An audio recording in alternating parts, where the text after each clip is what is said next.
700.000 años antes de Cristo, 700.000 años antes de Cristo, nosotros no existíamos, ¿verdad? Éramos mono. Pues yo te diría que nosotros éramos lo que se denomina Homo faber.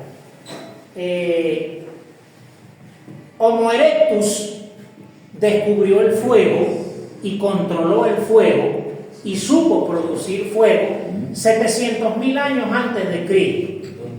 Eso fue lo que permitió que nuestros ancestros homínidos sobrevivieran a la gran glaciación, gracias al dominio del fuego dominado por Homo erectus 700.000 años antes de Cristo.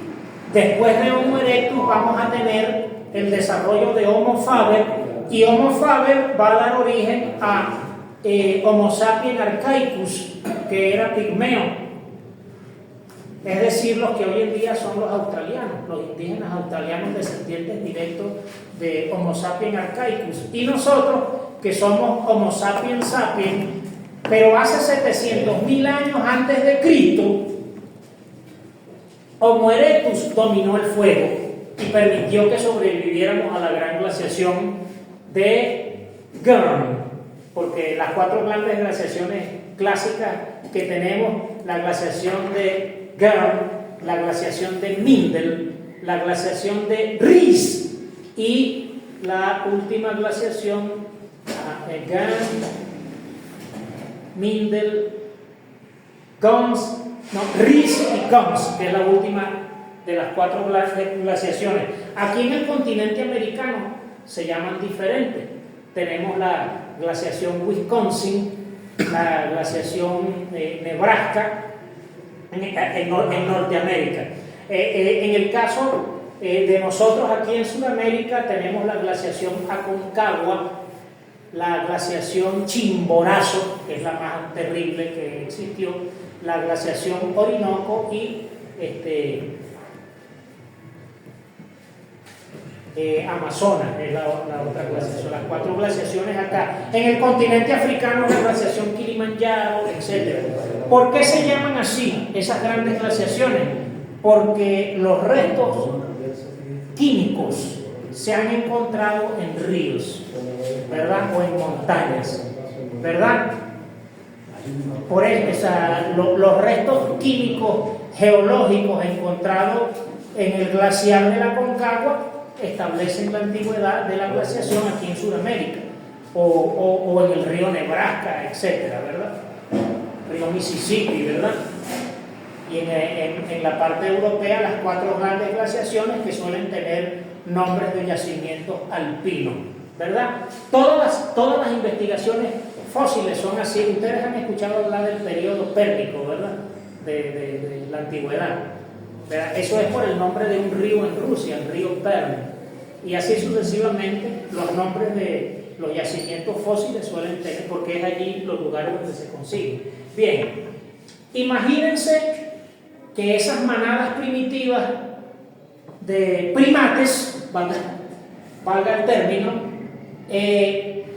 si usted tiene una manada de esos primates, suelen ser grupos muy pequeños, de una docena y media, de 8 individuos. Lo cierto es que esos pequeños grupos van desplazándose de un lugar a otro y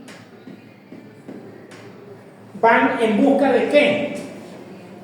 De los frutos, de los huevos de pájaro.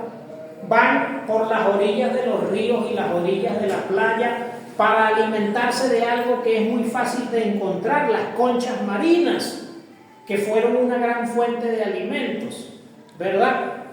Y se trata de grupos cazadores y recolectores.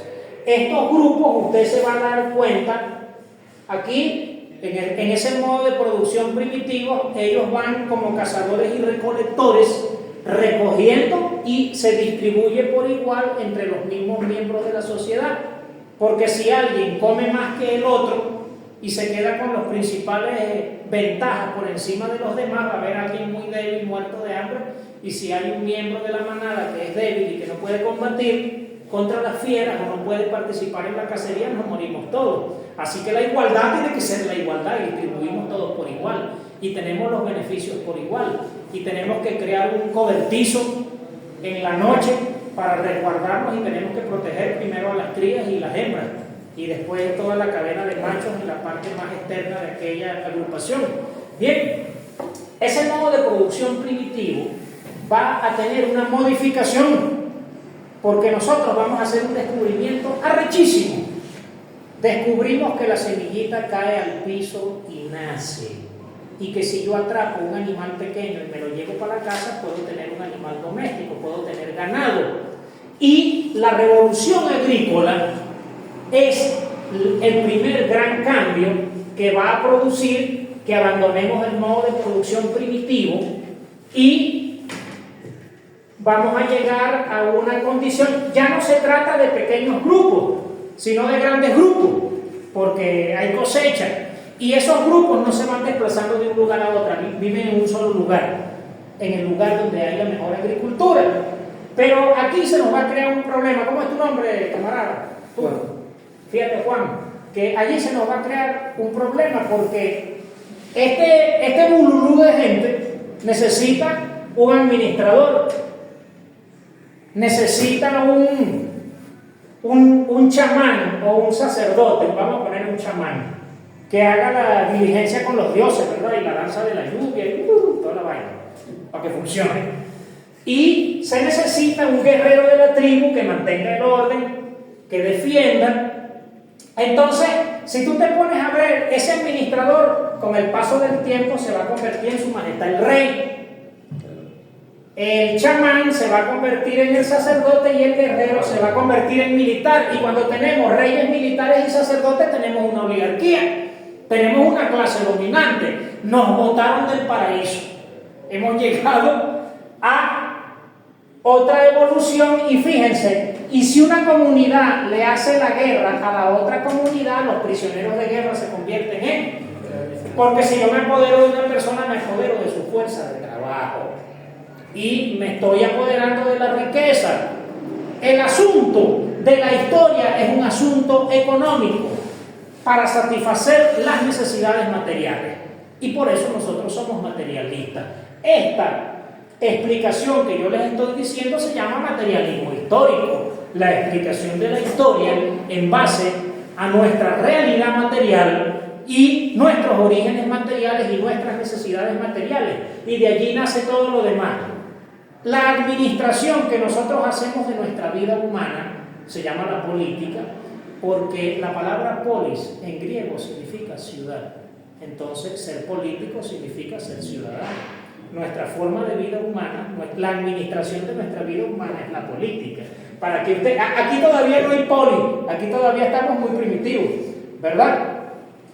Polis va a existir muy pronto porque la polis es una creación del esclavismo.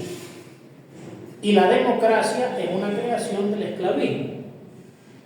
Los griegos inventan en la polis griega, en su modo de producción esclavista griego, la democracia griega, que a la gente no le gusta decir el apellido de la democracia griega, que es la democracia esclavista griega. En esa democracia había esclavos y los únicos que eran ciudadanos eran los propietarios de esclavos. Cuando hacíamos una reunión de todos los propietarios de esclavos, nosotros éramos los ciudadanos. Los esclavos no son ciudadanos, los esclavos son nuestro ganado. Por eso en los registros de la antigua Grecia tú vas a ver que, qué sé yo, Pitágoras, por decir un ejemplo, es dueño de 500 vacas, 200 chivos, no sé cuántos cerdos, esclavos y otros ganados, dicen los registros. Y de esa manera, ese demoskratos, ese gobierno del pueblo, únicamente eran pueblos los propietarios de esclavos y únicamente eran ciudadanos los propietarios de esclavos. Entonces, la democracia es uno de los más grandes embustes.